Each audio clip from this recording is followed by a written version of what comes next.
नमस्कार दोस्तों, आपका अपना चैनल ईडू परिचर्चा में स्वागत है। आज लूसेंट का 10वां दिन है। इसमें हम लोग देख रहे हैं प्राचीन इतिहास।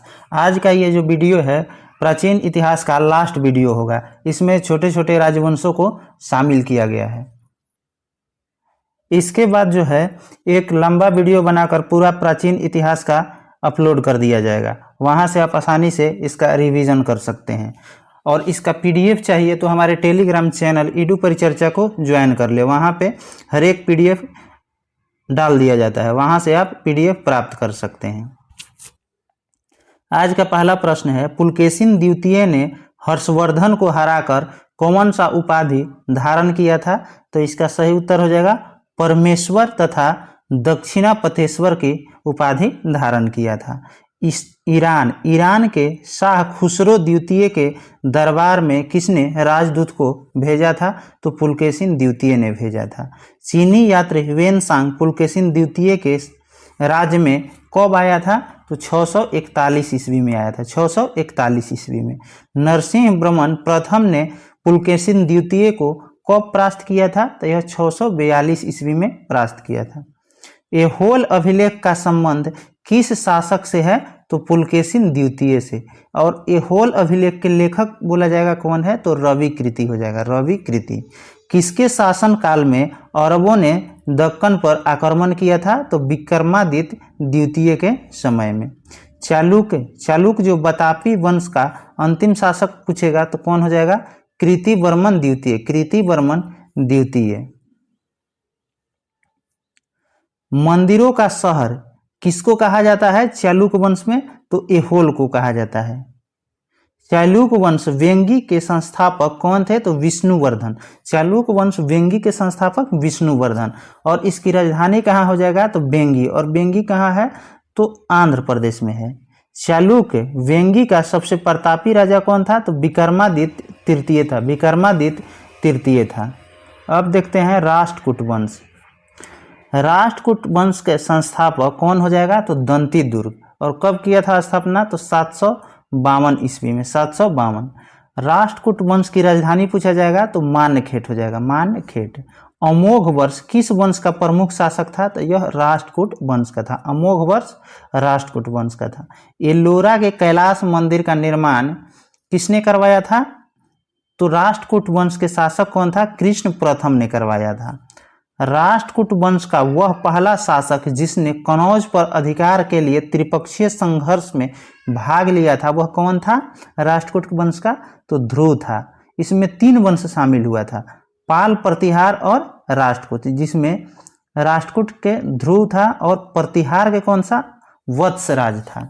पाल वंश के कौन था? धर्मपाल। आगे क्वेश्चन है, त्रिपक्षीय संघर्ष में कौन भाग लिया था? ऐसा क्वेश्चन आता है तो पाल, प्रतिहार और राष्ट्रकूट। इसका छोटा ट्रिक है पीपीआर, इससे याद रख सकते हैं। किस शासक को धारा वर्ष के उपनाम से जाना जाता है? तो ध्रुव को। अमोघ वर्ष किस धर्म का अनुयायी था? तो यह जैन धर्म का अनुयायी था। आगे प्रश्न है, कवि राजमार्ग की रचना किसने किया था? तो अमोघ वर्ष। और किस भाषा में किया था? तो कन्नड़ भाषा में किया था। आदि पुराण की रचना किसने किया था? तो जिनसेन ने किया था। गणिता सार संग्रह के लेखक पूछा जाएगा तो महावीराचार्य हो जाएगा, महावीराचार्य।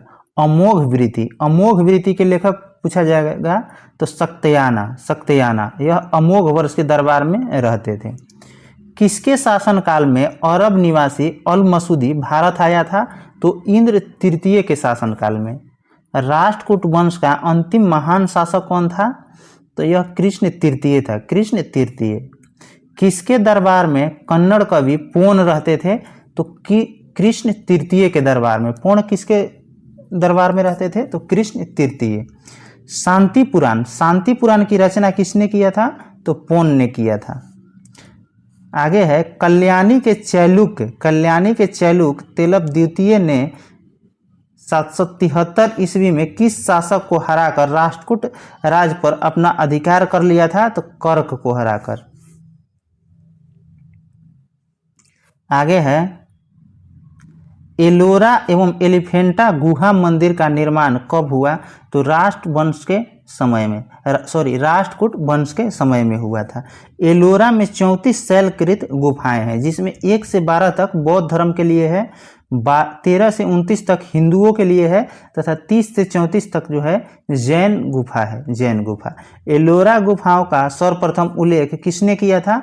तो थेविनेट ने किया था। यह कहाँ के था? तो फ्रांस के रहने वाला था थेविनेट। उसके बाद आ जाएगा यादव वंश। देवगिरी के यादव वंश के संस्थापक कौन थे? तो भीलम पंचम थे, भीलम पंचम। यादव वंश की राजधानी कहाँ थी? तो देवगिरी थी, देवगिरी। यादव वंश का सबसे प्रतापी राजा सिंघन था।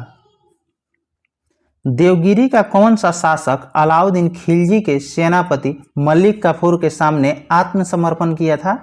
तो रामचंद्र किया था, रामचंद्र। संगीत रत्नाकर नामक ग्रंथ की रचना किसने किया? शारंगदेव, शारंगदेव ने किया था। उसके बाद आता है होयसल वंश। होयसल वंश की स्थापना किसने किया था? तो विष्णुवर्धन ने किया था, विष्णुवर्धन। वेलूर में चेन्ना केशव मंदिर का निर्माण किसने करवाया था? तो विष्णुवर्धन ने करवाया था। होयसल वंश का अंतिम शासक पूछा जाएगा तो वीरबलाल तृतीय, वीरबलाल तृतीय हो जाएगा। होयसल वंश की राजधानी कहाँ हो जाएगा? तो द्वार समुद्र हो जाएगा। आधुनिक राजधानी इसका हेलेवीड हो जाएगा। होयसल वंश की आधुनिक राजधानी हेलेवीड हो जाएगा। उसके बाद है कदम वंश। कदम वंश की स्थापना किसने किया था? तो मयूर शर्मन ने किया था, मयूर शर्मन। कदम वंश की राजधानी कहाँ थी? तो बनवासी थी, बनवासी। उसके बाद आता है गंग वंश। गंग वंश की स्थापना किसने किया था? तो ब्रजहस्त पंचम, ब्रजहस्त पंचम।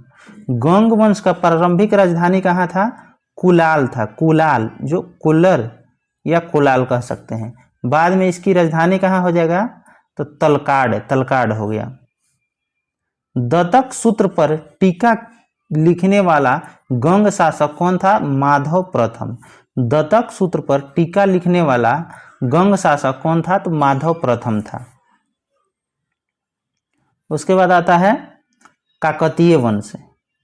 काकतीय वंश, काकतीय वंश के संस्थापक पूछा जाएगा बीटा प्रथम हो जाएगा, बीटा प्रथम।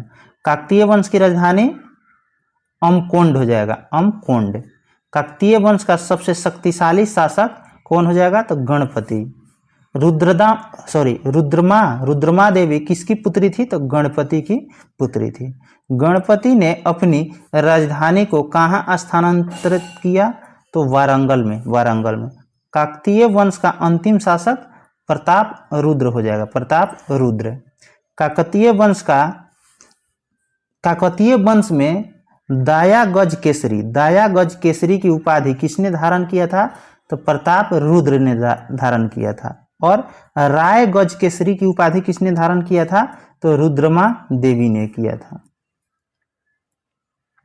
उसके बाद आता है सीमावर्ती राजवंशों का अभ्युदय। इसमें है पाल वंश। पाल वंश के संस्थापक पूछा जाएगा गोपाल, और इसकी स्थापना जो है कब किया था? 750 ईस्वी में। और राजधानी पाल वंश के कहाँ हो जाएगा? मुंगेर हो जाएगा। पाल शासक किस धर्म का अनुयायी था? तो यह बौद्ध धर्म का अनुयायी था, बौद्ध धर्म का अनुयायी था। उदंतपुरी विश्वविद्यालय की स्थापना किसने किया था? तो गोपाल ने किया था, गोपाल। पाल वंश का सबसे महान शासक पूछा जाएगा तो धर्मपाल हो जाएगा, धर्मपाल हो जाएगा। विक्रमशिला विश्वविद्यालय की स्थापना किसने करवाया था? तो धर्मपाल ने करवाया था, धर्मपाल। कन्नौज पर अधिकार के लिए त्रिपक्षीय संघर्ष में पाल वंश का कौन सा शासक शामिल हुआ था? तो धर्मपाल हुआ था, धर्मपाल हुआ था। आगे है किस गुजराती कवि ने धर्मपाल को उत्तरापद की स्वामी की उपाधि दिया था? तो सोडठल, सोडठल ने। सोमपुर में महाविहार का निर्माण किसने करवाया था? तो धर्मपाल ने करवाया था। उदंतपुरी में प्रसिद्ध बौद्ध मठ का निर्माण किसने करवाया था? तो देवपाल ने। उदंतपुरी में बौद्ध मठ का निर्माण किसने करवाया था? देवपाल ने करवाया था। किसने नालंदा में बौद्ध विहार बनवाने के लिए 5 गांव दान दिए थे? तो देवपाल ने दिया था। उसके बाद आता है सेन वंश। सेन वंश की स्थापना किसने किया? सामंत सेन ने। सेन वंश की राजधानी नदिया लखनऊ थी, यह वेस्ट बंगाल में है, नदिया जिला वेस्ट बंगाल में है। सेन वंश का प्रथम स्वतंत्र शासक कौन हुआ? तो विजय सेन।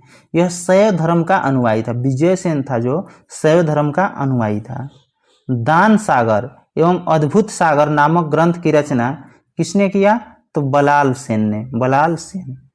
गीत गोविंद के लेखक पूछा जाएगा जयदेव। यह लक्ष्मण सेन के दरबार में रहते थे। पवनदूत, पवनदूत के लेखक धोई हो जाएगा। यह भी लक्ष्मण सेन के दरबार में रहते थे। तथा ब्राह्मण सर्वस्व के लेखक हो जाएगा हल्लायुद्ध। हल्लायुद्ध भी किसके दरबार में रहते थे? तो लक्ष्मण सेन के दरबार में रहते थे। आगे है लक्ष्मण सेन का प्रधान न्यायाधीश एवं मुख्यमंत्री कौन था? हल्लायुद्ध था। प्रद्युम्नेश्वर मंदिर यानी शिव का मंदिर है का स्थापना किसने करवाया था? तो विजय सेन ने करवाया था। विजय सेन। बंगाल का अंतिम हिंदू शासक कौन था? लक्ष्मण सेन था। लक्ष्मण सेन। किस वंश ने सर्वप्रथम हिंदी में अपना अभिलेख उत्कीर्ण करवाया था? तो सेन वंश करवाया था। उसके बाद आता है कश्मीर के राजवंश। कश्मीर पर शासन करने वाला वंश का क्रम क्या क्या है? तो पहले करकोट वंश आया था, उसके बाद उत्पल वंश और उसके बाद लोहार वंश आया था। करकोट वंश की स्थापना किसने किया था? तो दुर्लभ वर्धन। करकोट वंश का सबसे शक्तिशाली शासक पूछा जाएगा तो ललितादित्य मुक्तापिंड। कश्मीर के मार्तंड मंदिर का निर्माण किसने करवाया था? तो ललितादित्य मुक्तापिंड ने करवाया था। उत्पल वंश की स्थापना किसने किया था? तो अवंती बर्मन। अवंतीपुर नामक नगर की स्थापना किसने करवाया था? तो अवंती बर्मन ने करवाया था। आगे हो जाएगा लोहार वंश। लोहार वंश की स्थापना किसने किया था? तो संग्राम राज ने। लोहार वंश का अंतिम शासक कौन था? जय सिंह था। लोहार वंश का अंतिम शासक जय सिंह था। राजतरंगिणी के लेखक कौन हो जाएगा? कलहन। यह कश्मीर के बारे में जानकारी देता है। कौन सा पुस्तक? तो राजतरंगिणी। बर्मन वंश की स्थापना किसने किया था? तो पुष्यवर्धन ने किया था। पुष्यवर्धन। और बर्मन वंश की राजधानी प्रयाग ज्योतिष था। कहाँ? प्रयाग ज्योतिष। उसके बाद आता है राजपूत राजवंश की उत्पत्ति। गुर्जर प्रतिहार वंश की स्थापना किसने किया था? तो नागभट्ट प्रथम। प्रतिहार वंश का सबसे प्रतापी राजा पूछा जाएगा तो मिहिर भोज हो जाएगा। मिहिर भोज ने अपनी राजधानी कहाँ बनाया था? तो कनौज में बनाया था। कनौज में। आगे है राजशेखर किस प्रतिहार शासक के दरबार में रहते थे? तो महेंद्रपाल के दरबार में। प्रतिहार वंश का अंतिम शासक कौन था? तो यशपाल था। और कब था ये? तो 1036 ईस्वी में था। दिल्ली नगर की स्थापना किसने किया? तो तोमर नरेश अनंगपाल ने किया था। अरब यात्री सुलेमान किस प्रतिहार राजा के समय में भारत आया था? तो वत्स राज के समय में आया था। उसके बाद आता है गढ़वाल या राठौर राजवंश। गढ़वाल वंश के संस्थापक पूछा जाएगा तो चंद्रदेव हो जाएगा। गढ़वाल वंश के संस्थापक चंद्रदेव। गढ़वाल वंश की राजधानी वाराणसी हो जाएगा। वाराणसी। गढ़वाल वंश का सबसे शक्तिशाली राजा कौन था? तो गोविंद चंद्र था। किसने स्वयंवर से जयचंद्र की पुत्री संयोगिता को अपहरण कर लिया था? तो पृथ्वीराज तृतीय। गढ़वाल वंश का अंतिम शासक पूछा जाएगा तो जयचंद हो जाएगा। चंदावर का युद्ध कब हुआ था? तो 1194 में जयचंद और गोरी के बीच, जिसमें गोरी का विजय हुआ था। उसके बाद हो जाएगा चहमान या चौहान वंश। चौहान वंश के संस्थापक कौन हो जाएगा? तो वासुदेव हो जाएगा। चौहान वंश का प्रारंभिक राजधानी कहाँ थी? अहिछत्र थी। किसने अजमेर को चौहान वंश की राजधानी बनाया था? तो अजयराज द्वितीय। हरिकेली नामक संस्कृत नाटक की रचना किसने किया था? तो विग्रहराज चतुर्थ है। सोमदेव किस राजा का राजकवि था? तो विग्रहराज चतुर्थ का था। आगे है 2.5 दिन का झोपड़ा नामक मस्जिद शुरू में विद्यालय था। इसका निर्माण विद्यालय के रूप में किसने करवाया था? तो विग्रहराज चतुर्थ ने करवाया था। चौहान वंश का अंतिम शासक कौन हो जाएगा? पृथ्वीराज तृतीय हो जाएगा। पृथ्वीराज तृतीय हो जाएगा। आगे है पृथ्वीराज रासो की रचना किसने किया था? तो चंद्रबरदाई। और चंद्रबरदाई किसके दरबार में रहते थे? तो पृथ्वीराज तृतीय के दरबार में रहते थे। रणथंभौर का जैन मंदिर का निर्माण किसने किया? तो पृथ्वीराज तृतीय। पृथ्वीराज तृतीय। तराइन का प्रथम युद्ध कब हुआ? 1191 में। पृथ्वीराज तृतीय इसमें विजयी हुआ था और गौरी का हार हुआ था। तराइन का द्वितीय युद्ध हुआ था 1192 में। इसमें गौरी विजय हुआ और पृथ्वीराज चौहान, जिसको तृतीय जो आ रहा है बार बार, पृथ्वीराज तृतीय, जिसका अन्य नाम क्या है? पृथ्वीराज चौहान, इसको कह सकते हैं। पृथ्वीराज तृतीय का इसमें हार हुआ तराइन के द्वितीय युद्ध में। आगे है परमार वंश। परमार वंश के संस्थापक कौन हो जाएगा? उपेंद्र राज। उपेंद्र राज। परमार वंश की राजधानी धारा नगरी हो जाएगा। प्राचीन राजधानी इसका कहाँ था? तो उज्जैन था। उज्जैन। परमार वंश का सबसे शक्तिशाली राजा कौन हो जाएगा? राजा भोज हो जाएगा। राजा भोज।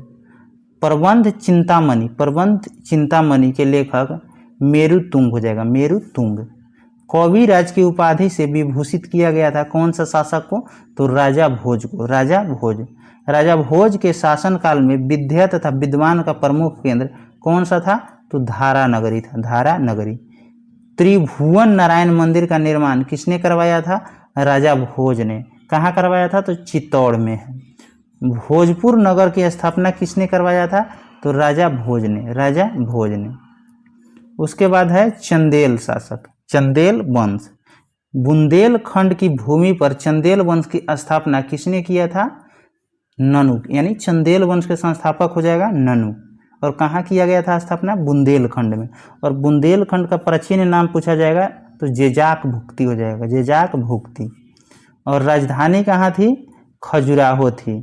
चंदेल वंश की राजधानी खजुराहो। और प्रारंभिक राजधानी इसकी कहाँ थी? कालिंजर थी। कालिंजर।